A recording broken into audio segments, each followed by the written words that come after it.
राजू, वकील साहब कितने बजे तक आ जाएंगे? हमें शाम को निकलना भी है। अगर बाबूजी की वसीयत का नाटक नहीं होता तो हम कल ही निकल जाते। बाबूजी को क्या ज़रूरत थी वसीयत बनवाने की? सब कुछ हम तीनों भाइयों का था ही, बराबर बांट लेते हम। दिल्ली में इतनी छुट्टी नहीं मिलती, ना ही बच्चों के स्कूल में और ना ही ऑफिस में, राजू के बड़े भाई बोले। राजू एक भोला भाला और सच्चे दिल का इंसान था। वैसे तो वो हमेशा हंसता मुस्कुराता रहता था, लेकिन अभी कुछ दिनों से उदास और खामोश हो गया था। और होता भी कैसे नहीं। अभी 13 दिन पहले ही उसके बाबूजी उसे हमेशा के लिए छोड़कर जो चले गए थे। बाबूजी सिर्फ उसके पिताजी नहीं थे, उसकी पूरी दुनिया थे। उसकी जान बसती थी उनमें।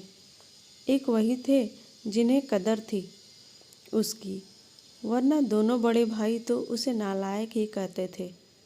हाई स्कूल में था राजू जब माँ छोड़कर चली गई थी। उस समय भी उसके दोनों बेटे शहर में अपनी अपनी नौकरी पर थे। केवल राजू ही था उनके पास। मरने से पहले माँ ने राजू का हाथ पकड़कर कहा था, बेटा मुझे वचन दे, तू अपने बाबूजी को कभी अकेला नहीं छोड़ेगा, हमेशा उनका ख्याल रखेगा। राजू ने कांपते हाथों से माँ को वचन दे दिया था। उसने कभी ये बात ना अपने बाबूजी को बताई और ना ही अपने भाइयों को। राजू के गांव में सिर्फ इंटर तक ही स्कूल था। बड़े भाई इंजीनियर थे, तो उन्होंने इंटर के बाद राजू को शहर बुलाया और इंजीनियरिंग करने की सलाह दी। छोटे भाई, जो खुद एक डॉक्टर थे, ने भी राजू को पूछा कि उसे जो भी पढ़ना है वह उनको बता सकता है। किसी भी अच्छे कॉलेज में उनका एडमिशन करवा दिया जाएगा। राजू पढ़ना चाहता था, लेकिन अपनी भाभीयों के व्यवहार की वजह से उनके पास जाने की हिम्मत न पड़ती। बड़े भाई की शादी माँ के सामने ही हो गई थी पहले। तब भी बड़ी भाभी कभी कभी गांव आ जाया करती थी, लेकिन अब तो उन्हें गांव आने में शर्म आती है। छोटे भाई ने भी माँ के जाने के 1 साल बाद ही अपने साथ काम करने वाली डॉक्टर से शादी कर ली थी। उनको तो हमारे साथ उठना बैठना वैसे भी पसंद नहीं था। ऐसे में बाबूजी को वहाँ रखना सही नहीं होगा और उनको गांव छोड़ के भी नहीं जा सकते अकेले।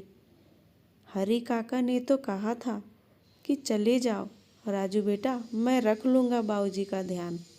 लेकिन राजू का मन नहीं माना और उसने आगे नाव पढ़ने का निर्णय लिया। बाबूजी ने बहुत समझाया था, लेकिन राजू अपने निर्णय पर अटल रहा। दोनों भाइयों के साथ साथ गांव के और भी लोग बाबूजी से कहते कि उनका छोटा बेटा तो नालायक निकला। बाबूजी कुछ नहीं कहते, बस मुस्कुरा जाते थे। राजू ने गांव में ही रहकर खेती करना शुरू किया और इतनी मेहनत की कि हर साल सबसे ज़्यादा फसल राजू के खेत में ही होती। फसल बेचने के बाद जो पैसा मिलता, बाबूजी उससे और ज़मीन खरीद लेते। धीरे धीरे राजू की मेहनत रंग लाई और आसपास के गांव में सबसे ज़्यादा ज़मीन राजू और उसके बाबूजी के पास थी। बाबूजी हमेशा कहते थे कि ये ज़मीन तेरे नाम करा देता हूँ, लेकिन वह हमेशा बाबूजी के नाम ही करा देता। बाबूजी ने पास के ही गांव की एक लड़की से राजू की शादी करवा दी थी। शादी से पहले राजू ने कहा था कि एक बार वह सुनीता से बात करना चाहता है। उस समय सबने उसका मजाक बनाया था, लेकिन बाबूजी ने हंसकर हाँ कह दिया था। राजू जब सुनीता से मिला तो उसने माँ के वचन के बारे में बता दिया था और यह भी कह दिया था कि भविष्य में कभी भी वह उसे भाभीयों की तरह शहर जाने को ना कहेगी। वह अपने बाबूजी को छोड़कर कहीं नहीं जाएगा।